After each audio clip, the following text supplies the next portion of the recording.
అప్పుల బాధలు వెంటాడుతున్నాయా? అయితే 6 JVR వారి జాతిరత్నాలు ధరించండి. నమస్తే, వెల్కమ్ టు మనం టీవీ. నేను వలి. ప్రస్తుతం నాతో పాటు ఉన్నారు ఆర్మూరు మాజీ ఎమ్మెల్యే బీఆర్ఎస్ పార్టీ సీనియర్ నాయకులు మనతో పాటు ఉన్నారు జీవన్ రెడ్డి గారు. వారితో మాట్లాడదాం. జీవన్ రెడ్డి గారు నమస్తే సార్. నమస్తే సార్. జీవన్ రెడ్డి గారు, 9.5 ఏళ్ల పాటు మీరు అధికారంలో ఉన్నారు. అధికారం పోయింది, ఓడిపోయారు. ఎట్లా అనిపిస్తుంది? రోజులు ఎలా గడుస్తున్నాయి?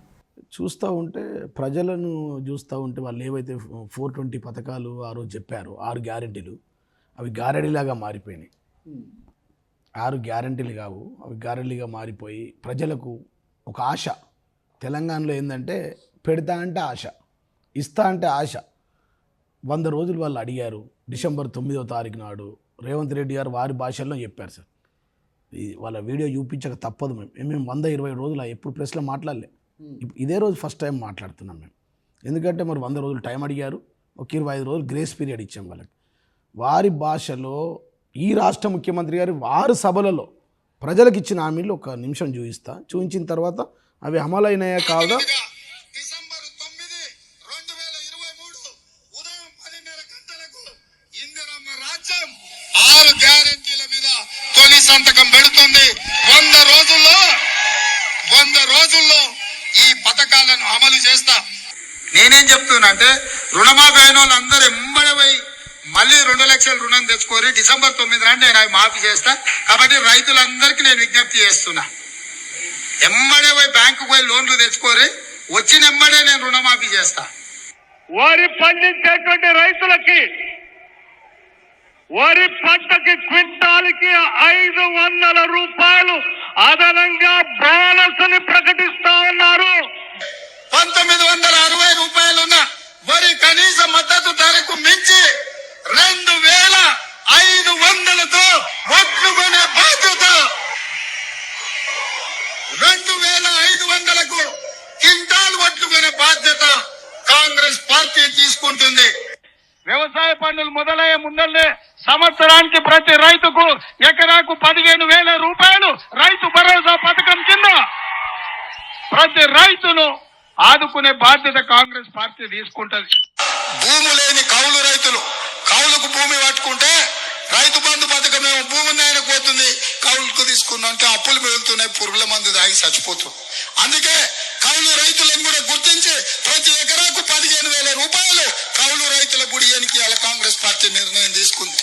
భూమి లేని వాళ్ళు అంటారు ఊరికి పోతే, అయ్యా భూమి ఉన్నోనికే భూమి ఉంది, వానికే నువ్వు పైసలు ఇవ్వబడితే నా పరిస్థితి ఏందని మేము కూడా ఆలోచన చేసాం సోనియమ్మతోని, రాహుల్ గాంధీతోటి. కరెక్టే కదా అని భూమి లేని ఉపాధి హామీ కూలీలకు కూడా ఇవాళ ప్రతి సంవత్సరం 12,000 రూపాయలు ఉపాధి హామీ కూలీలకు ఇవ్వాలని ఇవాళ కాంగ్రెస్ పార్టీ నిర్ణయం తీసుకున్నది. మేమేమంటున్నామంటే మీరు పాలన ఎలా ఉంది అన్నారు. ఇవన్నీ మేము చెప్పింది కాదు కదా, ఈ రాష్ట్ర ముఖ్యమంత్రి రేవంత్ రెడ్డి గారు చెప్పారు. సరే 3 నెలలు అయిపోయింది, 100 రోజులైంది, 125 రోజులైంది. ఎక్కడైనా ఒక రూపాయి రైతులకు రావాలి కదండి. సొంత పెట్టుబడి పెట్టి 20 లక్షల ఎకరాలు ఎండిపోయినాయి.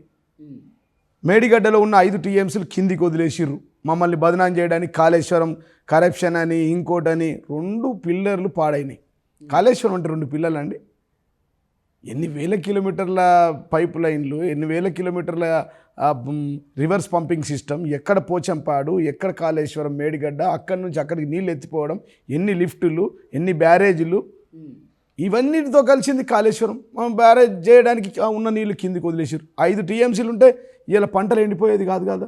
కరెంటు రాదు, ఇలా కరెంటు పోతూ ఉంది, కాలిపోతున్నాయి ట్రాన్స్ఫార్లు, పేలిపోతున్నాయి ట్రాన్స్ఫార్మర్లు, కాలిపోతున్నాయి మోటార్లకు వైర్లల్లే దుకాణాలు చాలా అయినాయి, బోర్లలో వాటర్ తగ్గిపోయింది. కాంగ్రెస్ కరువు తెచ్చింది. ఇలా 2 అంశాలు. 3 మేమేమంటామంటే వాళ్ళు రైతు కూలీలకు మొగులకు పెట్టి ముఖం చూస్తురు. అరే కేసీఆర్ రైతు కూలీలకు ఇవ్వకపోయా, మా రేవంత్ రెడ్డి గారు 12,000 ఇస్తున్నారని వాళ్ళకు రాకపోయా. ఇవి కేవలం రైతుల కష్టాలు. రైతు ఏడిచిన రాజ్యం బాగుపడదు, ఎద్దేడిచిన వ్యవసాయం బాగుపడదు. డిసెంబర్ 9వ తారీఖు నాడు 2 లక్షల రుణమాఫీ తెచ్చుకోండి. ఒకవేళ కనుక కేసీఆర్ 1,00,000 రుణమాఫీ చేస్తే మళ్ళీ వెంటనే పోయి 2 లక్షల రుణమాఫీ చేసుకోమని చెప్పింది ఇదే ముఖ్యమంత్రి కాదు కదా వాలి గారు.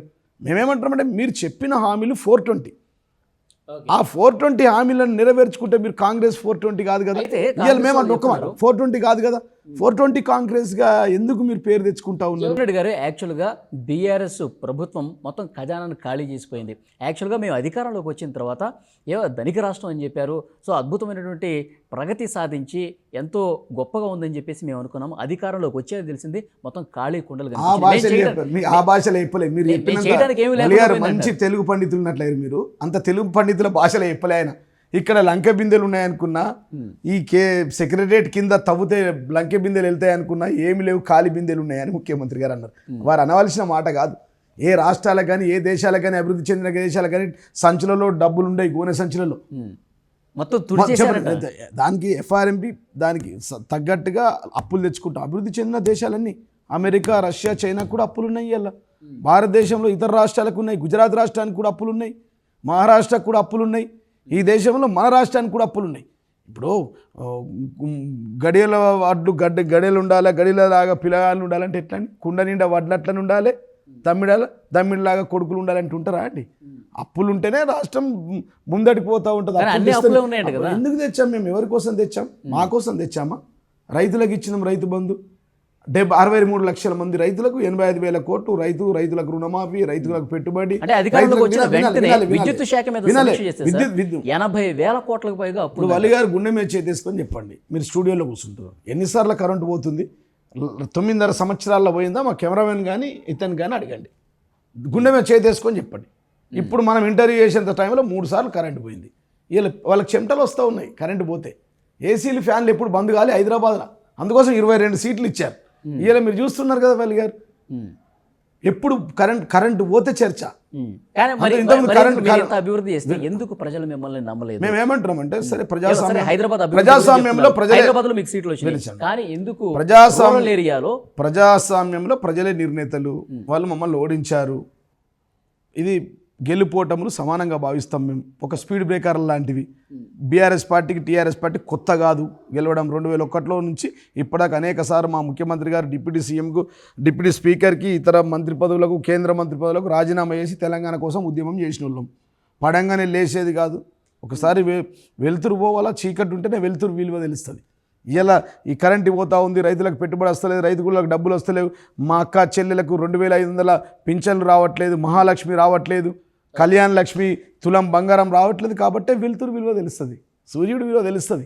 కేసీఆర్ గారు, చంద్రశేఖర్ యొక్క విలువ తెలియాలంటే ఇవన్నీ జరుగుతూ ఉన్నాయి. ఇలా గ్రామాల్లోకి పోతే, అయ్యా మాకు కరెంట్ వస్తలేదు, మాకు రైతు బంధు వస్తలేదు, రైతు పెట్టుబడి రాలేదయ్యా, మా చెరువులు ఎండిపోయాయా, మా లిఫ్టులు రాలేవయ్యా, మా మహాలక్ష్మి చాలా ఇష్టం వచ్చినట్టుగా వేశారంట. అంటే భూమి లేని వాళ్ళకి ఓన్లీ 2%. అది అన్ని రహదారులు వేస్తున్నా వినాలండి. అది వల్లి గారు, అవన్నీ గోబెల్స్ ప్రచారాలు, అసత్య ప్రచారాలు. అట్లా ఉన్నదే 1-2%. ఏబో 10 acres ఉన్నోళ్ళు 1-2% ఉంటారు. 30 ఎకరాలు 50 ఎకరాలు ఉన్నోళ్ళు 1%. Not more than 1%. Not more than 1%. Please, దాని గురించి చర్చ ఉండదు. ఏదైనా చర్చ ఏబో 35% ఉంటే ఉంటుంది. 35% వరకు 100 ఎకరాలకు వేస్తే అది ఏమైనా అర్థం ఉంది. 1%-2% వ్యవసాయం చేసే వాళ్ళకి వేస్తామని చెప్పి వేసిన మాట వాస్తవమే. సరే, మాకు తీర్పిచ్చారు కదా, వినాలి మీరు. ప్రజలు తీర్పిచ్చారు. మేము ఏవో తప్పిదాలు చేసినామో, మంచి చేసినామో, చెడు చేసినామో, తప్పిదాలు చేసినామో, మంచి చేసినామా, చెడు చేసినామో తెలియదు. మాకు తీర్పిచ్చారు. మేము తీర్పును ప్రతిపక్ష హోదాలో ఉన్నాం. మీరు చెప్పిన హామీలు ఇవ్వండి. 420 హామీలు అదే తుక్కుగూడలో ఇచ్చారు. అవి నెరవేర్చక ముందే మళ్ళీ 5-25 గ్యారంటీ అని మళ్ళీ 25 హామీలు ఇస్తూ ఉన్నారు. అవ్వకు బువ్వ పెట్టినప్పుడు చిన్నవ్వకు బంగారు గాజులు ఎత్తారంటే నమ్ముతారా అండి? ఇలా మళ్ళా ఏమనంటే ఆపరేషన్ డైవర్షన్ మాట్లాడితే అవినీతి కేసులు, ఫోన్ ట్యాపింగ్, కేంద్రంలోనే మోడీయిజం, ఇక్కడనేమో రేవంతిజం, రౌడీయిజం, గుండాయిజం, కేసులు, నోటీసులు వినాలి సార్, కొద్ది నిమిషం ఉంటారు. నోటీసులు. ఇలా మేమేమంటున్నామంటే, నీకు ఒక అవకాశం వచ్చింది, క్రిస్టల్ క్లియర్గా నీకు మెజార్టీ వచ్చింది, బ్రహ్మాండంగా పరిపాలించుకో, పరిపాలన చెయ్యు, డబ్బులు ఇవ్వు, వాళ్ళకి ఇవ్వాల్సిన నిధులు ఇవ్వు, వాళ్ళకి చెప్పిన పథకాలు నెరవేర్చు, మా మహిళా అక్క చెల్లెలకు కళ్యాణ లక్ష్మి ఇచ్చి తులం బంగారం ఇయ్యు, మా ఆడబిడ్డలకు, అత్తకు, కోడలికి, బిడ్డకు 2,500 ఇయ్యు, మీలాంటి నిరుద్యోగులకు ఇవ్వాలి. పాపం మా నిరుద్యోగులందరికీ, మా కెమెరామెన్కి వీళ్ళందరికీ ఉద్యోగాలు ఇవ్వు, ప్రభుత్వ ఉద్యోగాలు మేమిచ్చినట్టుగా. మేమిచ్చిన ఉద్యోగాలకు పాత గోడలకు సున్నాలేసి నేను ఇచ్చిన ఉద్యోగాలంటే ఎవరు నమ్ముతారు? ఎక్కడ ఎగ్జామ్ పెట్టినావు, ఎక్కడ ఇంటర్వ్యూస్ చేసినావు, ఎక్కడ పత్రాలు ఇచ్చినావు? మేము పెట్టిన విద్యాలు ఏమంటారు కదా, జంగిట్లినంత మా వాళ్ళని, మంది కుట్టిన వాళ్ళు మా వాళ్ళు అని చెప్తారు. ఈ ఈ ముఖ్యమంత్రి గారు ఈ కాంగ్రెస్ వాళ్ళు ఇట్లా చేస్తూ ఉన్నారు. కాబట్టి ఈ 420 మాటలతో మీరు చెయ్యండి, మీకు అవకాశం ఉంది. ఇంకా ప్రభుత్వం మీ ఆదరణ. సరే, ఇప్పుడు కాంగ్రెస్ ప్రభుత్వం ఏం చేస్తుంది, రేవంత్ రెడ్డి గారు ఏం చేస్తున్నారు, ఇది కాసేపు పక్కన పెడదాం. మీ గురించి మాట్లాడుకుందాం మనం. ఆర్మూర్లో జీవన్ రెడ్డి గారు ఓడిపోయారు, పైడి రాకేష్ రెడ్డి గారు గెలిచారు. వాడి గురించి ఎందుకంటే వాడు మీరు ఇప్పుడు పిటిషన్ వేశారు కదా, హైకోర్టులో వినాలే పిటిషన్ వేసాం. వాడు ఓడిపోయాడు, నేను ఓడిపోయినా అని గెలిచిండు. అవును. నేను ఒక 5,000-4,000 కోట్ల నిధులు తీసుకొచ్చిన అని ఒక చారణ తీసుకురమ్మని చెప్పండి వల్లి గారు. నా దాంట్లో 25% తీసుకొచ్చి అభివృద్ధి చూపిమని. నేను సిద్ధులగుట్టకు రోడ్ వేసిన, ఆర్మూర్లో 100 పడకల ఆసుపత్రి తీసుకొచ్చి 25,000 మందికి ఉచితంగా డెలివరీ చేయించా. నేను ఆర్మూర్లో 20,000 మందికి సీఎం రిలీఫ్ ఫండ్లు ఇచ్చా. 12 బైపాస్ రోడ్లు వేసా. 10 కుల సంఘాలకు ఫంక్షన్ హాల్ కట్టించిన. 180 దాదాపుగా కుల సంఘాలకు, అన్ని ఊర్లలో 10 కుల సంఘాలకు డబ్బులు ఇచ్చాము. ప్రతి ఊరుకు రోడ్ వేయించా. వెల్మల్ బైపాస్ రోడ్ వేయించా, ఆర్మూర్ బైపాస్ రోడ్ వేయించా, ఆలూరు బైపాస్ రోడ్ వేయించా, ఆర్టీసీ బైపాస్ రోడ్ వేయించా, నందిపేట బైపాస్ రోడ్ వేయించా. ఇట్లా 10-12 బైపాస్ రోడ్లు ప్రజలకు సౌకర్యం కల్పించాను. ఇప్పుడు ప్రజా తీర్పు ఈ దేశంలో ఇందిరాగాంధీ ఓడిపోయింది, ఎన్టీ రామారావు ఓడిపోయాడు, నేను ఓడిపోయినా. దాంట్లో ఏముందండి? ఇందిరాగాంధీ ఓడిపోయింది, ఐరన్ లేడీ. ఎన్టీ రామారావు ఈ ప్రజలు దేవుళ్ళు అన్నారు. చంద్రబాబు విజన్ 20 అన్నారు. ఈ ఊర్లోనే లేకుండా పక్క రాష్ట్రానికి వెళ్ళి హైకోర్టులో పిటిషన్ ఎందుకు వేశారు సార్? ఏమన్నమాట రిట్ పిటిషన్, అది ఏదైతే ఉందో ఎలక్షన్ పిటిషన్ తప్పిదాన్ని చెప్పాడు. ఆయన అన్నాడు నేను ఎర్రచందనం దందా చేసిన అన్నాడు. ఎర్రచందనం కేసులో స్మగ్లింగ్లో జైలుకు పోయిండు. అదేవిధంగా ఎర్రచందనం విషయంలో కేసులు ఉన్నాయి, అవి మెన్షన్ చేయలేడు. అక్కడ ఉన్నటువంటి ప్రాపర్టీలు మెన్షన్ చేయలేడు. ఓకే. ఇల్లు ఉన్నదానికి ట్యాక్సులు కట్టలేడు. పర్మిషన్ తీసుకున్న దానికంటే ఎక్క కట్టుకున్నాడు, అది మెన్షన్ చేయలేడు. దాంతోపాటు వెహికల్స్కి చలాన్స్ కట్టలేడు. అవన్నీ కోర్టులో వేసాం మేము. ఒక 20 తప్పిదాలు నింపాడు అఫిడవిట్లో. తప్పుడు సమాచారం ఇవ్వకూడదు కదా. అవును. కాబట్టి డిస్క్వాలిఫై అయిపోతాడు. కాంగ్రెస్ ఆయన కూడా వేసాడు. మరి అవుతాం కదా, అవుతాం. ఒకవేళ ఎలక్షన్ అయినా వస్తాం, మేము వస్తాం. 3 డిస్క్వాలిఫై అయినా వస్తాను నేను అనుకుంటున్నాను. తప్పిదాలు నింపిండు. నేను హైకోర్టు ముందుకు వెళ్ళిన, హైకోర్టుని అడిగిన ఇవి తప్పిదాలు నింపిండు అని చూపించిన, ఏవేవో ప్రూఫ్స్తో వేసాను. ఆయన దాన్ని సమాధానం ఇచ్చుకుంటాడు. దాని గురించి నేను సార్, ఇప్పుడు ఆర్మూర్లో మీరు జీవన్ మాల్ ఉంది, అక్కడ మీరు ఆర్టీసీ స్థలాన్ని లీజు తీసుకుని 2012లో కాంగ్రెస్ సహాయంలో మన వాళ్ళు ఎవరో తీసుకొని ఉంటే, అప్పుడు మా మామ ఒక ఆయన ఉంటే, వాళ్ళు కట్టలేక వదిలేస్తే 12లో ఈ బీఆర్ఎస్ ప్రభుత్వంతో, కేసీఆర్ గారితో, రామారావు గారితో, కేటీఆర్ గారితో ఎవరు ఇచ్చింది కాదండి అది. 2012లో ఆనాటి కాంగ్రెస్ ప్రభుత్వం ఇచ్చిన లీజ్ అది. ఓకే. తర్వాత ఒక సంస్థ, ఆ సంస్థలో నా వైఫ్ ఒక డైరెక్టర్. ఓకే. ఆమె ఆధ్వర్యంలో కన్స్ట్రక్షన్ చేసినాం. దానికి ఏదో జిఎస్టీ డిస్ప్యూట్ ఉంటే, ఆ జిఎస్టీ వాళ్ళు ఇన్పుట్ వాళ్ళు ఏవైతే మనకి ఇవ్వలేదో దాని మీద డిస్ప్యూట్ ఉండే. ఆ డిస్ప్యూట్ ఉంటే ఆ డిస్ప్యూట్ని పక్కదోన పట్టించేసి కట్టలేదు అని చెప్తే హైకోర్టు పోయినా ఆర్డర్ తీసుకున్నాం. 9.5 సంవత్సరాలు చెల్లించలేదు. తప్పు. వచ్చిన సమాచారం అవి పూర్తిగా తప్పు. 9 కోట్ల రూపాయలు వినాలి. ఇప్పుడు పూర్తిగా తప్పు అది. కరెంట్ బిల్ కూడా కట్టలేదు. దానికి పూర్తిగా తప్పు. హైకోర్టులో రిట్ పిటిషన్ వేసినాం. హైకోర్టు ఆర్డర్ ఇచ్చింది, ఆర్డర్ ప్రకారం ఫాలో అవుతున్నాం. హైకోర్టులో కేసు ఉంది కాబట్టి, అండర్ సబ్జెక్ట్ ఉంది కాబట్టి దాని గురించి మాట్లాడద్దు, మీరు అడగద్దు. నాన్న కోర్టులో ఉంది, కావాలంటే నీకు ఆర్డర్ కాపీ ఇస్తా. అర్థమైంది? అది అయిపోయింది, మనకు నడుస్తుంది కదా, ఇప్పుడేం కాలేదు. చెల్లించాలని చెప్పేసి అయిపోయిందండి. హైకోర్టులో ఆర్డర్ ఇచ్చిండు, అది ఆర్డర్ని ఫాలో అయిపోతుంది. అయిపోయింది, ఎప్పుడు అయిపోయింది కథ, ఎప్పుడో కథ అయిపోయింది అంటారు. చెల్లించడం ఓకేనా. ఇంకో విషయం సార్, ఇప్పుడు జీవన్ రెడ్డి గారు ఆర్మూర్లో ఎక్కువగా ఉండట్లేదు. రాష్ట్ర రాజకీయాలు మాట్లాడండి ఎందుకు ఆర్మూర్లో ఉంటే? నేను రాష్ట్ర రాజకీయాలు జిల్లా అధ్యక్షుని, రాష్ట్రం అంతా తిరుగుతా. నేను రాష్ట్రం అంతా మాట్లాడుతూ 23 ఏళ్ళ నుంచి నేను ఉన్నా. ఎందుకుంటే ఆర్మూర్ నిన్నగాక మొన్న నేను నందిపేటలో మండలం మీటింగ్ పెట్టినా. నిన్నగాక మొన్న ఇఫ్తార్ ఇచ్చిన రంజాన్లో. నిన్నగాక మొన్న 20 ఊర్లు తిరిగి వచ్చినాం. మా ఎంపీ అభ్యర్థిని రాష్ట్రం అంతా నియోజకవర్గాలన్నీ దింపినాం. నిజామాబాద్లో ప్రెస్ మీట్ పెట్టినాం. ఊరికేనే ఎందుకంటారు అంటే ఇన్ని సంవత్సరాలుగా అక్కడ బీఆర్ఎస్ చాలా బలంగా ఉంది, బీజేపీకి ఎట్లా అవకాశం వచ్చిందని? అది దానికి మనం ఏం చేస్తాం, ప్రజలు అప్పుడప్పుడు ఏం చేస్తారంటే కొత్త వింత పాతొక రోత అనట. పాతొక రోత, ఏదో పాత మా రోత అనుకున్నారు, కొత్తది వింత అనుకున్నారు. ఇప్పుడు 3 నెలలు అర్థమైపోయింది కదా, వీనికి అవ్వలేడు, వాడికి బాపు లేడు, కాంగ్రెస్ వాడు గెలవలేడు, ఈయనది ప్రభుత్వం లేదు. ఏం చేస్తారు ప్రజలకు? సీఎం రిలీఫ్ ఫండ్లు ఎవరు ఇవ్వాలా, డయాలసిస్లు ఎవరు చేయించాలా, రోడ్లు ఎవరు, మిగిలిపోయిన పనులు ఎవరు చేయించాలా? ఇలా ఎంత దారుణం అంటే, అక్కడ ఉన్నటువంటి మేము తీసుకొచ్చిన 100 కోట్ల ఎస్డిఎఫ్ క్యాన్సిల్ చేయించిండు ఆ కాంగ్రెస్ వాడు. కాంగ్రెస్ వాళ్ళు 100 కోట్ల ఎస్డిఎఫ్ క్యాన్సిల్ చేసింది. ఇలా ప్రజలకు అర్థమవుతుంది, అయ్యో జీవన్ రెడ్డి జీవోలు తీసుకొచ్చింది కదా అని. వాళ్ళిద్దరు కొట్లాడుతురు, నువ్వా నేనని. ప్రోటోకాల్ లేదని చెప్పి మా ఎమ్మెల్యే అసెంబ్లీలో మాట్లాడుతుండు. ప్రోటోకాల్ ఇవ్వద్దు, పోలీస్ జీప్ రావద్దని చెప్పి ఆయన అంటుండు. ఈయన ఇనాగ్రేషన్ చేయకముందే ఆయన పోయి కొబ్బరికాయలు కొడుతుండు. 5 లక్షల మోరీ ఉంటే మేము 5 కోట్ల దానికి కూడా ఇనాగ్రేషన్ చేయకపోతుంటే 5 లక్షల దానికి వీడు ఇనాగ్రేషన్ చేస్తాను వీడు పోతుండు, వాడు ఇనాగ్రేషన్ చేస్తాను వాడు పోతుండు. ప్రజలు తల పట్టుకుంటున్నారు, అయ్యో మా జీవన్ రెడ్డిని ఎందుకు పోగొట్టుకుంటామని చెప్పి పరేషాన్లో ఉన్నారు. ఇనాగ్రేషన్ చేయడంలో తప్పే ఉంది. ఎట్లా చేస్తాడు? సర్పంచ్ కాదు, చెప్పరాజు కాదు, వాడు కాంగ్రెస్ వాడు, సర్పంచ్ కాదు, చెప్పరాజు కాదు, వాడు ఒక కౌన్సిలర్ కాదు, చైర్మన్ కాదు, కాంగ్రెస్ కార్యకర్త. 1000 మంది ఉన్నారు, 32 మంది కౌన్సిలర్ ఉన్నారు, వాళ్ళు కొట్టాలి కొబ్బరికాయ. వీడేందుకు కొట్టేది? చైర్మన్ అన్నాడు, మున్సిపల్ చైర్మన్ కొట్టాలి. అక్కడ జెడ్పీటీసీలు లేరు, ఎవరు లేరు, అంతా మా వాళ్ళే. అటు పోయి ఇటు కొట్టినా, ఇటు పోయి అటు కొట్టినా, దీన్ని కొట్లాడుతున్నారు. నీ అభివృద్ధిలో పోటీ పడండి. నేను ఇలా 4,000 కోట్లు తీసుకొచ్చా, 150 కోట్ల రూపాయలతో ఉమ్మెడ బ్రిడ్జ్ తీసుకొచ్చా ఆదిలాబాద్ గోదావరి నది పైన. ఒక 150 కోట్లు పెట్టి ఫతేపూర్, సుర్బిరాల్, చేపూర్ లిఫ్ట్ తీసుకొచ్చిన. ఫతేపూర్, సుర్బిరాల్, చేపూర్ 150 కోట్లు పెట్టి. నీకు దమ్ముంటే ఇంకో లిఫ్ట్ తీసుకురా. మచ్చర్లది 30 కోట్లు పెట్టి లిఫ్ట్ తీసుకొచ్చా. ఆలూరు మండలం తీసుకొచ్చిన, డొంకేశ్వర్ మండలం తీసుకొచ్చిన. అక్కడ 102 ఉద్యోగాలు రావాలా, అక్కడ నిలబెట్టండి. ఒక ఫైర్ స్టేషన్ కావాలా, తీసుకురండి. ఇవన్నీ చేయకుండా చిల్లరగా లెక్క వాళ్ళు సిద్ధులగుట్టకు ఒక 20 కోట్ల రూపాయలతో రోడ్ వేయించా. నిజామాబాద్ టు ఆర్మూర్ 150 కోట్ల రూపాయలతో రోడ్ వేయించా. ప్రతి మండల హెడ్ క్వార్టర్ నుంచి నిజామాబాద్ రోడ్ వేయించా.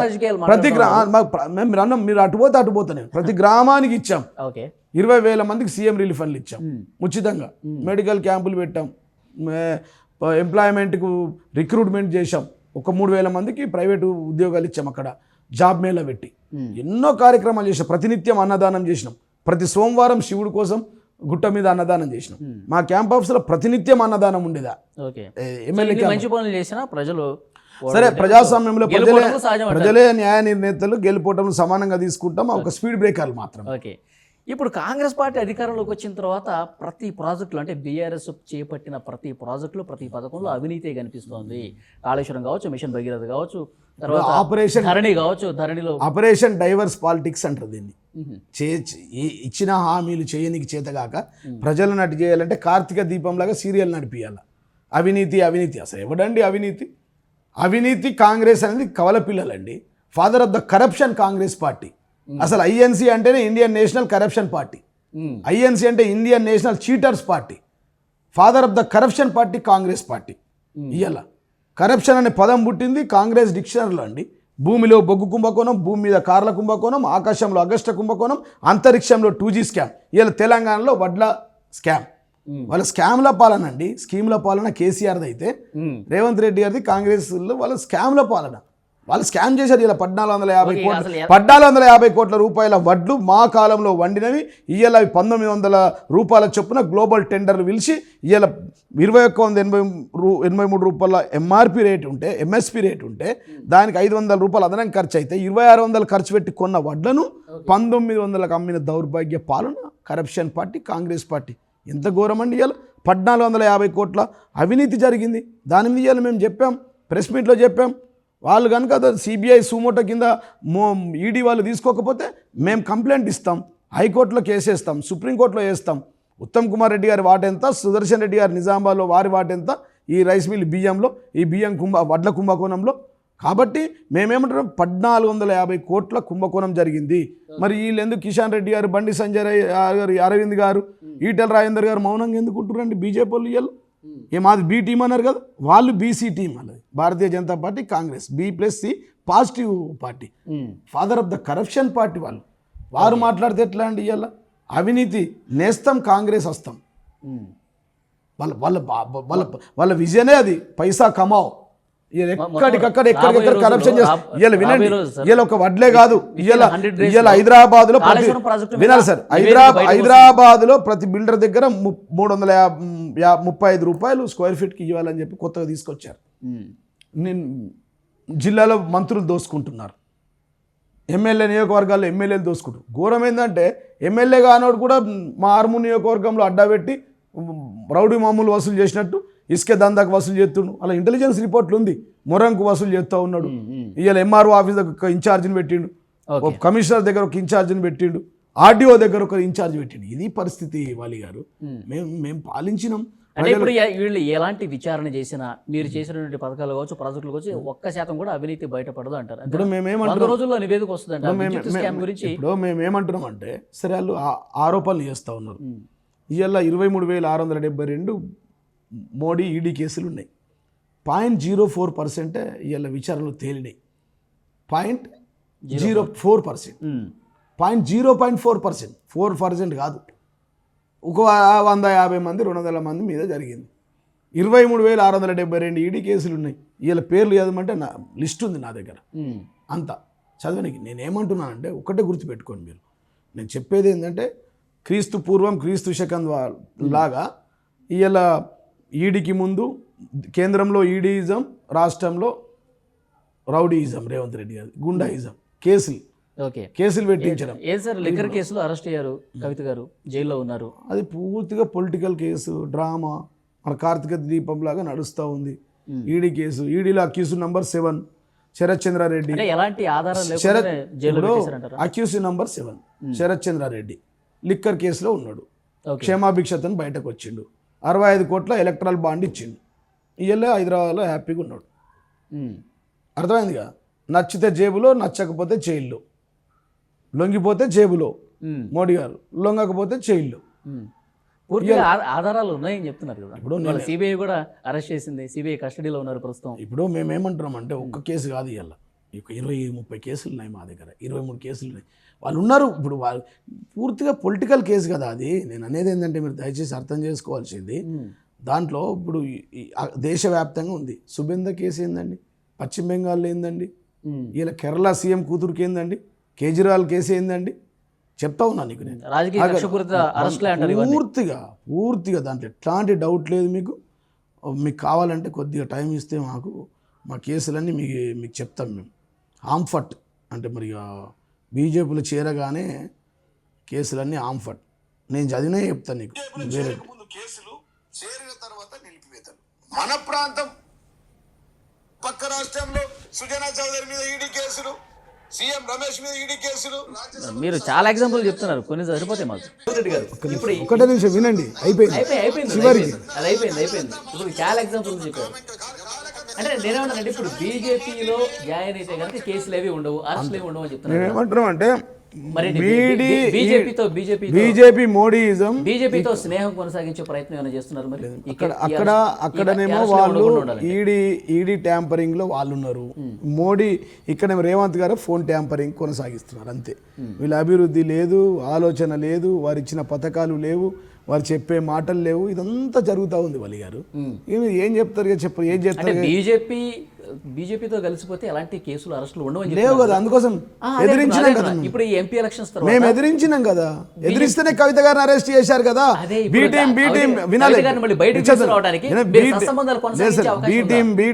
టీం అన్నారు కదా. బీ టీం అయితే మా కవితక్కని ఎందుకు అరెస్ట్ చేస్తారండి? మేము వాళ్ళతో కలిసి ఉంటే ఎందుకు అరెస్ట్ చేస్తారు? పూర్తిగా అవాస్తవం. అసలు మాకు ఎవరితో కలవాల్సిన పని లేదు. 17 మందికి 17 మంచి క్యాండిడేట్లను మేము పెట్టుకున్నాం. వాళ్ళకు కూడా క్యాండిడేట్లు ఎవరు దిక్కులేరు, అందరు కూడా మా పార్టీ నుంచే తీసుకున్నారు. లేరు కదా. అవునండి. మల్కాజ్గిరిలో ఎవరండి? మల్కాజ్గిరిలో ఎవరు క్యాండిడేటు? ఈటల రాజేందర్ మా పార్టీ నాయకుడే. అక్కడ మెదక్లో మన రఘునందన్ రావు మా పార్టీ వాడే. అక్కడ ఆదిలాబాద్లో నగేష్ గారు మా పార్టీ వారే. ఇక్కడ చేవెళ్ళలో రంజిత్ రెడ్డి. అంతే కదా, మేము తయారు చేసిన ఉత్పత్తే కదా. ఇక్కడ మోసం చేసిపోయారు కదా. ఇప్పుడు వీళ్ళ చేవెళ్ళలో రంజిత్ రెడ్డి, ఆయన కూడా మా పార్టీ. అమ్మ పాలు దాగి అమ్మ రొమ్ము కోసే వ్యక్తి, cheater, father of the cheater ఈ రేవంత్ రెడ్డి. ఇవాళ అందరినీ మోసం చేసి పోయిండు. ఏమో అక్రమ సంపాదించి అక్రమాలు చేసి కబ్జాలు చేసి మళ్ళీ ప్రభుత్వం ఏడ జైలు ఎత్తో అని చెప్పి భయానికి మళ్ళీ కాంగ్రెస్ చర్లపల్లి జైల్లో చెప్పకూడదు వినిపిస్తాం కేసీఆర్ గారిని, కేటీఆర్ గారిని, కవిత గారిని. ఇప్పుడు మేము అనేది మేము ఏమంటున్నాం అంటే వారు మాటలు మాట్లాడతారు. మేమైనా చేస్తే కదా చేయనీకి. అనవసరంగా పెట్టాలని పెట్టుకుంటారు అక్రమ కేసులు. మా మీద కూడా పెట్టారు. మీరు ఇందాక అన్నారుగా మా మాల్ మీద కరెంట్ కట్ చేసారు, మా మాల్ సీజ్ చేస్తున్నారు, ఇక్కడ ఇంకోటి చేశారు, ఇల్లుకు నోటీసులు ఏదో చేశారు, చేస్తూ ఉన్నారు వాళ్ళు. అప్పుడు చేస్తే భయపడతామా అండి? భయపడి నమస్తే పెట్టి పార్టీలకు పోవాలని చెప్పి చూస్తూ ఉన్నారు. అడిగిరు, మాకు కూడా ఆఫర్ వచ్చింది, రమ్మన్నారు పార్టీలకు. మేము రామని చెప్పినాం. మేము ఒకటే చెప్పినాం. సార్ మీ పార్టీలో టికెట్ ఇచ్చి ఎంపీ క్యాండిడేట్ గా నిలబెట్టినా సరే మిమ్మల్ని కాదని వెళ్ళిపోతున్నారు కదా. అంత నమ్మక ద్రోహులు, విశ్వాసఘాతకులు, తిన్న ఇంట్లో ఉంసేవాళ్ళు, తిని మోసం చేసేవాళ్ళు, అమ్మ పాలు దాగి అమ్మ రొమ్ము కోసేవాళ్ళు, వాళ్ళు విశ్వాసఘాతకులు. మొదటి టికెట్ అత్యంత విశ్వాసకుడు అని ఇచ్చిన మనం రంజిత్ రెడ్డి గారికి విశ్వాసఘాతకుడు. కోళ్ళు అమ్ముకున్నాడు, కోళ్ళ దాన అమ్ముకునే వ్యక్తి, కోళ్ళకు సూదులు ఇచ్చే వ్యక్తి, కోళ్ళ కంపెనీ అమ్ముకున్న వ్యక్తి, కోళ్ళ దానా ఇచ్చి భూములు గుంజుకున్న వ్యక్తి, భూ కబ్జాలు చేసిన వ్యక్తి, అక్రమంగా కన్స్ట్రక్షన్ చేస్తున్న వ్యక్తి. ఇలా భయపడే వాటి అన్నిటికీ పోయిండు. చెప్రాజ్ కూడా కాడు, రేపు 3వ ప్లేస్ వస్తాడు. చేవెళ్ళలో 3వ మీ ప్లేస్ ఎంపీగా ఉన్నప్పుడు వినాలి. మాత్రం ఇవన్నీ గుర్తులేవా? మేము చెప్పాం కదా, మేము అనుకున్నాం. మీ ఎంపీగా కొనసాగినప్పుడు వల్లి మంచోడు అని చెప్పి మా ఇంటికి పిలిచిన, మీరు ముగ్గురు కలిసి నన్ను మర్డర్ చేస్తే నేనేం చేస్తాను? నాకేం తెలుసు నువ్వెవరో. ఆయన ఎవరో తెలియదు, గడ్డం పెంచుకున్నాడు, చెవులకు పెట్టుకున్నాడు. మంచోళ్ళట ఇంటర్వ్యూ చేస్తారని చెప్పి ఇంటికి పిలిచినాం. చల్లదా అయిపించిన, మజ్జిగ తాగిపించిన. నువ్వు ఇంటర్వ్యూ చేసేది నన్ను మర్డర్ చేసిపోతే నా గన్మెన్లు కూడా లేరు, నా డ్రైవర్ లేరు, ఎవరు లేరు ఇక్కడ. అట్లా మోసగాళ్ళు, ఫాదర్ ఆఫ్ ద చీటర్స్. అర్థమైందా? పవర్ బ్రోకర్స్, బల్బులా అంటారు. వినాలే ఈ బల్బులా, వినాలే సార్ వినాలే. బల్బు ఉందా, ఈ బల్బులో కరెంట్ ఉంటేనే వాళ్ళు ఉంటారు, బల్బు వస్తుంది. కరెంటు లేకపోతే తెలిసింది మీకు. అంతే కదా. ఎంతమందిని చూస్తాం మేము? 60 లక్షల మంది సైన్యం ఉన్నారు మాకు. ఇంత మోసం చేస్తారని తెలుసండి. కోళ్ళు అమ్ముకునేటోడు, కోళ్ళ డాక్టర్ అంటే డాక్టర్ కాదైనా, కోళ్ళకు సూదులు ఇచ్చేటోడు, veterinary doctor. Doctor Ranjith Reddy అని ఇచ్చుకో. డాక్టర్ రంజిత్ రెడ్డి డాక్టర్ కాదు, పెద్ద మోసగాడు. 100% దమ్ముంటే రేపు రిజైన్ చేయాలా మళ్ళా. కడియం కావ్యకి టికెట్ ఇచ్చిన తర్వాత కడియం శ్రీహరి గారు వీళ్ళిద్దరూ కాంగ్రెస్ పార్టీలో జాయిన్ అయిన సందర్భంగా ఒక లెటర్ రిలీజ్ చేశారు. ఏం లెటర్ రిలీజ్ చేస్తారండి? ఈ బీఆర్ఎస్ ఇప్పుడు ఆయనకి ఏం మోసం చేశామని? కబ్జాలు జరిగినాయి. వినాలే సార్, ఫోన్ ట్యాపింగ్ వ్యవహారం. సార్ ఇప్పుడు వినాలి. ప్రతిష్ట పూర్తిగా మారిపోయింది. అది గుర్తు రాలేదా? సిగ్గు లేదా? డిప్యూటీ సీఎం తీసుకున్నప్పుడు పదవి ఆయనకు సిగ్గు లేదా? ఎమ్మెల్సీ పదవి 2 సార్లు తీసుకున్నప్పుడు ఆయనకు సిగ్గు లేదా? అలా బిడ్డకి టికెట్ అనౌన్స్ చేసినప్పుడు ఆయనకు సిగ్గు లేదా? ఎంపీగా మేము అవకాశం ఇచ్చినప్పుడు ఈ కోడిగుడ్ల రంజిత్ గారికి సిగ్గు లేదా? ఎంపీ తీసుకునేటప్పుడు మొన్న రాజ్యసభ అడిగినప్పుడు సిగ్గు లేదా? తెల్ల వెంకట్రావు గారికి సిగ్గు లేదా? పార్టీ బీఫామ్ తీసుకున్నప్పుడు. ఎందుకండి ఈ చిల్లర పనులు? దానం నాగేందర్ కూడా ఎవరైనా అండి మా పార్టీ నుంచి పోయిన వాళ్ళు, మీకు దమ్ముంటే మొగోళ్ళు అయితే రిజైన్ చేయండి, మళ్ళీ పోటీ చేయండి. మేము పోటీ చేయడానికి ఇష్టం లేక మేము పార్టీ మేమే కదా వాళ్ళని ఎమ్మెల్యేని చేసింది. ఓడిపోయే పార్టీ అంటే ఏ పార్టీ నుంచి గెలిచారండి? ఈ బొమ్మల పార్టీకి నుంచి గెలిచారు. ఇప్పుడు ఓడిపోతున్నారు. ఓడిపోతారమ్మా. ఇప్పుడు మేమేమంటే ఒక్క ఎంపీ స్థానం కూడా మీకు దమ్ముంటే కాంగ్రెస్ పార్టీలో జాయిన్ అయ్యి చెప్తున్నారు చాలా మంది, ఒక్క ఎంపీ స్థానం కూడా మళ్ళీ చాలా మంది చాలా చెప్తారు. తినబోయే ముందు రుచులు ఎందుకు? 17 సీట్లు మేము గెలవబోతా ఉన్నాం. ప్రజలలో పూర్తిగా వ్యతిరేకత వచ్చింది. ఇలా మేము ఒకటే మనం టీవీ ద్వారా నేను ప్రజలకు విజ్ఞప్తి చేస్తా ఉన్నా, ఒకవేళ రంజిత్ రెడ్డి కనుక 2 లక్షల రుణమాఫీ చేస్తే మీరు కాంగ్రెస్ వైపు వెళ్ళండి. 2 లక్షల రుణమాఫీ రాకపోతే రైతులు నిజంగా మీరు గుండె మీద చేతేసుకొని కేసీఆర్ వైపు రండి. మీకు కరెంటు సరిగ్గా వస్తే మీరు కాంగ్రెస్ వైపు వెళ్ళండి. మీకు పంట రుణాలు 2 లక్షలు కాక 15,000 పెట్టుబడి వస్తే మీరు అటువైపు వెళ్ళండి. 15,000 పెట్టుబడి మీకు రాకపోతే మా వైపు రండి. రైతు కూలీలారా మీకు 12,000 వస్తే మీరు అటువైపు వెళ్ళండి, రాకపోతే మా వైపు రండి. మా అమ్మలకు అక్కలకు 4,000 పింఛన్లు వస్తే మీరు కాంగ్రెస్ వైపు వెళ్ళండి. మీకు 4,000 పింఛన్ రాకపోతే మా వైపు రండి. మహాలక్ష్మి అత్తకు కోడలకు బిడ్డకు 2,500 రూపాయలు అంటే వినాలి వల్లి గారు డిస్టర్బ్ చేయదు, మీరు అటువైపు వెళ్ళండి, లేకపోతే మా వైపు రండి. కానీ ఇట్లా అనవసరంగా మాట్లాడి నిజంగా చెప్తా ఉన్నాం, అటు మహిళలు ఏ రాజ్యంలోనైతే స్త్రీలు గౌరవించబడరు, ఏ రాజ్యంలోనైతే వినాలి ఇప్పుడు ఏ రాజ్యంలోనైతే స్త్రీలు గౌరవించబడరు, ఏ రాజ్యంలోనైతే రైతులు ఏడుస్తారు, ఏ రాజ్యంలోనైతే రైతుల కంట్ల కన్నీళ్ళు వస్తుందో, రైతు ఏడ్చిన రాజ్యం బాగుపడదు, ఎద్దేడ్చిన వ్యవసాయం బాగుపడదు. ఒకరోజు ఎవరైనా అన్నం పెడితే తోవింటి పోతే అన్నదాత సుఖీభవ అంటారు. అట్లాంటిది దేశానికి రాష్ట్రానికి మేము రైస్ ఎక్స్పోర్ట్ చేస్తే వీళ్ళు నోట్స్ ఎక్స్పోర్ట్ చేస్తారు. కాంగ్రెస్ రాహుల్ గాంధీకి 26 రాష్ట్రాల్లో ఇక్కడ 1,450 కోట్ల కుంభకోణం చేసి అక్కడ ఎక్స్పోర్ట్ చేస్తూ ఉన్నారు. రైతులు నేర్పించిన చంద్రబాబు గారు ఏమైంది పరిస్థితి? కరెంట్ ఇవ్వకపోతే కరెంటు కోత వెళ్తే కాల్పులు జరిపితే ఈ రాష్ట్రం వదిలేసిపోయే పరిస్థితి వచ్చింది. రైతులు నేర్పించిన వాళ్ళు, మహిళలు నేర్పించిన వాళ్ళు ఎవ్వరు కూడా వాళ్ళు కళ్యాణ లక్ష్మి ఇచ్చి తులం బంగారం ఇస్తే మీరు అటువైపు వండి, లేకపోతే మాకు వేయండి ఓట్లు. మమ్మల్ని ఓడించారు కదా, మేము మిమ్మల్ని స్వాగతించాం కదా, మేము శిరస వంచాం కదా, మేము క్షమించమన్నాం కదా. ఈరోజు మళ్ళీ మీరు కనుక ఈ పథకాల నమ్మల్లోకి వస్తే అటువైపు ఉండండి, లేకపోతే ఇటువైపు ఉండండి. గీత గీసుకోండి అంతే. మనం టీవీ ద్వారా విజ్ఞప్తి చేసేది అంతే. ప్రజలు ఈ 4 నెలల్లోనే 4 నెలలు వస్తాయని మొగులకు ముఖం పెట్టి చూశారు కదా. 4,000 పింఛన్ వస్తుంది, రైతు కూలీడు 12,000 వస్తాయని, 15,000 రైతు బంధు పెట్టుబడి వస్తుందని చెప్పి, 2 లక్షల రుణమాఫీ వస్తుందని, వడ్లకు బోనస్ వస్తుందని, పసుపుకు బోనస్ వస్తుందని ఈ ప్రజలే కదా ఓట్లేసింది వాళ్ళకి. వాళ్ళే కదా చెప్పింది 420 హామీలు, వాళ్ళే కదా చెప్పింది 25 గ్యారంటీ. మేము ఇంకేం చెప్పాలి? ప్రజలే కదా, ప్రజాస్వామ్యంలో ప్రజలే న్యాయ నిర్ణేతలు కదా, ప్రజలే దేవతలు కదా. ఇప్పుడు మీరు అన్ని ఈ వైఫల్యాలన్నీ చెప్తూ ఉన్నారు, అసలు ఒక్క పథకం కూడా సరిగ్గా ఇంప్లిమెంట్ చేయట్లేదు అని చేశారు వాళ్ళు ఉద్దర పథకాలు చేశారు. U3 ముఖ్యమంత్రి అంటారు రేవంత్ రెడ్డి గారిని. ఒకటి ఉద్దర పథకాలన్నీ ఉద్దర, 2 యూటర్న్, మెట్రో మారుస్తా, ఫార్మసిటీ మారుస్తా, అవుటర్ రింగ్ రోడ్ మారుస్తా, రీజన్ రింగ్ రోడ్ మారుస్తా, మళ్ళీ అందరు పోయి అక్కడ వ్యాపారస్తులు పోయి అందరు కలవంగానే ఏది మార్చకుండా అదే ఉండడం. యూటర్న్ ముఖ్యమంత్రి చెప్పింది వాపస్ తీసుకోవడం. యూట్యూబ్, ఇక మీలాంటి యూట్యూబ్లకు సిఎస్కి తెలియదు, ప్రిన్సిపల్ సెక్రటరీకి తెలియదు, మా IAS కలెక్టర్లకు తెలియదు, కానీ మనం టీవీకి ముందు లీకులు ఇస్తారు. వాళ్ళ టీవీలు కొన్ని ఉన్నాయి, ఆ టీవీలకు ముందు లీకులు వస్తాయి, వాళ్ళు లీకులు. కాబట్టి U3 ముఖ్యమంత్రి, ఉద్దర ముఖ్యమంత్రి, యూట్యూబ్ ముఖ్యమంత్రి, యూటర్న్ ముఖ్యమంత్రి. అచ్చా, ఉద్దర ముఖ్యమంత్రి ఎందుకు అంటున్నాను? అవే బస్సులు, అదే డీజిల్, అదే టైర్లు, ఎక్కేటోడు ఎగండి, దిగేటోడు దిగండి. 353 రూపాయలు కేంద్రం సబ్సిడీ ఇస్తుంది గ్యాస్కు, అది మా పథకం అని చెప్పి దాని వల్ల గ్యాస్ ఒక పథకం ఇస్తున్నారు. నంబర్ ప్లేట్లు మారుస్తున్నామన్నారు, TGY TS అన్నారు, అవి మీ పైసలు ఖాళీ అవుతా ఉన్నాయి.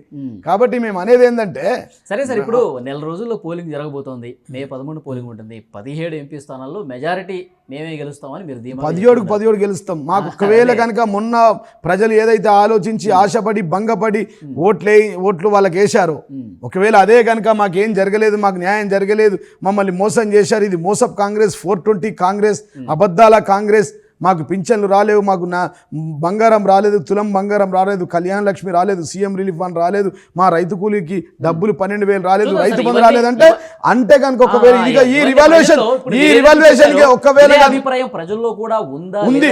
మీరు మనం టీవీని ఊర్లలో మీరు ఆర్మూర్ పంపండి. ఎన్నికల్లో ఓట్ల రూపంలోనే కదా ప్రజలు తమ అభిప్రాయం చెప్పేది. ఇప్పుడు నేను అనేది గతంలో బీఆర్ఎస్ ప్రభుత్వం ఉందా, ఇప్పుడు ఈ 4 నెలల్లో కాంగ్రెస్ పార్టీ ఉంది కాబట్టి. మళ్ళీ ఒకటి, మీరు మనం టీవీ ద్వారా మన కుర్రోళ్ళని పంపించండి, మన యాంకర్లను పంపించండి ఊర్లకి, నా ఆర్మూర్ నియోజకవర్గానికి పంపించండి. ఏమయ్యా జీవన్ రెడ్డి బెస్ట్ ఉండేనా, కేసీఆర్ బెస్ట్ ఉండేనా, లేక మోడీ గారు వీళ్ళు బెస్ట్ ఉన్నారా, లేక కాంగ్రెస్ రేవంత్ రెడ్డి బెస్ట్ ఉన్నారా అని చెప్పండి. 100 ఇంటర్వ్యూలు తీసుకొని రండి, తర్వాత కలిసి మాట్లాడు. మొత్తం అన్ని నియోజకవర్గాల అభిప్రాయం June 4వ తారీఖు తెలుస్తుంది. అది వేరు. మీరు తీసుకోండి, మీరు ముందే తీసుకుందాం, గెలిచినాక మీరు చెప్పేది. ఫైనల్గా ఒక క్వశ్చన్ జీవన్ రెడ్డి గారు, ఫోన్ ట్యాపింగ్ వ్యవహారం ఎంత దుమారం రేపుతుందో తెలంగాణలో, రోజుకు కొత్త వార్త వస్తుంది, పత్రికలు తిరిగేస్తే ప్రధాన వార్తగా ఫోన్ ట్యాపింగ్. ఇవన్నీ చేయలేక, హామీలు అమలు చేయలేక, ఆపరేషన్ డైవర్షన్ స్కీమ్ కింద, అర్థమైందా, ఇది ఏదో ఒకటి ఫోన్ ట్యాప్ అని, కాళేశ్వరం అని, అవినీతి అని, కరప్షన్ అని, మిషన్ భగీరథ అని, ఫోన్ ట్యాపింగ్ అని అంటున్నారు. ఒకవేళ మన్మోహన్ సింగ్ గారే ఆ రోజు కాంగ్రెస్ ప్రభుత్వం, కాంగ్రెస్ పార్టీ హయాంలో వారు చెప్పారు phone tapping nothing is illegal అని చెప్పారు వాళ్ళు. ఇది ప్రధానమంత్రి మన్మోహన్ సింగ్ గారు చెప్పారు. సుప్రీంకోర్టు జడ్జిమెంట్స్ ఉన్నాయి, వినాలి. వల్లి గారు నేనేమంటున్నానంటే ప్లీజ్ వినాలి. సంఘ విద్రోహ శక్తుల్ని అరికట్టడానికి ఏదైనా మాబ్స్ వచ్చి దాడి చేసే కుట్ర ఏదైనా ఉగ్రవాదులు ఇప్పుడు ఇలాంటి వాళ్ళ సమాచారం ఇప్పుడు వారు కానీ మీరు మీ రాజకీయ ప్రత్యర్థుల ఫోన్లు వింటాం కరెక్టమా? ఇప్పుడు మేము ఏమంటామంటే అది ఇన్నరా ఇంకా విచారణ తేలుతుంది. అనేబుల్ సుప్రీంకోర్టు చెప్పింది, ఒక్క నిమిషం వినాలి. The Honorable Supreme Court has upheld the Section 5 and 5 of 2 of Indian Telegraphy Act 1885 in the following cases. ఈ ఫాలోయింగ్ కేసులలో సుప్రీంకోర్టు ఈ విధంగా చెప్పింది. Hukumchand Shyamlal versus union of India reported 1976 to SCC 128. PUCL versus union of India reported in 1997 SCC 301. Amar Singh versus union of India reported. Anuradha Bhasin versus union reported in 2020. దీంట్లోనైతే మన NV Ramana గారు Telugu judge, justice R Subhash Reddy గారు and justice BR Gavai, ఈ ముగ్గురు ఇచ్చారు. ఏమని చెప్పారు? That the honourable supreme court has enormously dealt with section 5 and 5(2) of the Indian Telegraph Act 1885 and the upshot of the conclusion is that the central government or state government can exercise their power under this act for security of the state, public safety, public order, and also to prevent from commission of any offences, and while doing so it does not amount to violation of right to privacy and is well within reasonable restriction under Article 19 of 2 of the Constitution of India. ఇది 5 కేసులలో supreme court చెప్పింది. అది విచారణ కొనసాగుతుంది. వాళ్ళు jail వేరు వీళ్ళు jail వేరు అంటే మీరు వాళ్ళ లెక్క మాట్లాడితే మీరు సార్ మోడీ గారు ఈడీ ట్రాపింగ్ అయిపోతుంది, మీరేమో రేవంత్ రెడ్డి ట్రాప్లో పడ్డారు. నాకు కూడా పెళ్ళయింది, ఆమె కార్తీక దీపం సీరియల్ చూస్తుంది. ఈ పథకాలన్నీ బంద్ చేసింది. మహాలక్ష్మి వస్తుందా, పింఛన్ వస్తుందా, అది వస్తా అని. ఏమండి అంటే ఒక్క 2 నిమిషాలు ఆగండి, కార్తీక దీపం చూస్తున్నాను అంటే ఇదేం మేనిఫెస్టో? మరి రాహుల్ గాంధీ కాంగ్రెస్ కరెక్టా, రేవంత్ కాంగ్రెస్ కరెక్టా? ద్వంద్వ నీతి ఎందుకండి? వాళ్ళే అంటున్నారు, వాళ్ళే జాయిన్ చేసుకుంటారు, మీరే చెప్తున్నారు రోజు జాయిన్ అవుతున్నారు. ఖచ్చితంగా చెప్తున్నాం, జాయిన్ అయిన వాళ్ళందరినీ వెంటాడి ఇలా స్పీకర్ గారు తీసుకోకుండా వినాలే, తీసుకోకుండా స్పీకర్ గారు కంప్లైంట్ తీసుకోకుండా వాళ్ళని డిస్క్వాలిఫై చేపిస్తాం, హైకోర్టులో ఇస్తాం, సుప్రీంకోర్టు జడ్జిమెంట్ ఫాలోఅప్ చేపిస్తాం, అక్కడ దగ్గరుండి ఓడిస్తాం, ప్రజలు ఓడిస్తారు, ప్రజలు రాళ్ళతో కొట్టే పరిస్థితి వస్తుంది. మేము నేర్పిన విద్య కాదు. వినాలి, 2007లో ఇవ్వండి. అసలు ఈ పార్టీ ఫిరాయింపుల కర్త కర్మక్రియ కాంగ్రెస్ పార్టీ. 2007లో మా పార్టీలోని 11 మంది ఎమ్మెల్యేలను సంతోష్ రెడ్డితో సహా బర్రను కొన్నట్టు కొన్నది కాంగ్రెస్ పార్టీ. అసలు ఆ చట్టం వచ్చింది, యాంటీ డిఫెక్షన్లా తీసుకొచ్చిందే వాళ్ళు. మేము రాజ్యాంగబద్ధంగా ప్రజాస్వామ్యబద్ధంగా 10th షెడ్యూల్ ప్రకారం 3/4 ఎమ్మెల్యేలు మా పార్టీలోకి వస్తే టీడీపీ పార్టీని మెర్జ్ చేసుకున్నాం, కాంగ్రెస్ పార్టీని మెర్జ్ చేసుకున్నాం. ఎందుకండి అబద్ధాలు అసత్యాలు మాట్లాడతారు? మీరు కూడా కాంగ్రెస్తో కుమ్మక్క అయినట్టు అనిపిస్తుంది నాకు. లేదు జీవన్ రెడ్డి గారు. Okay sir, thank you so much.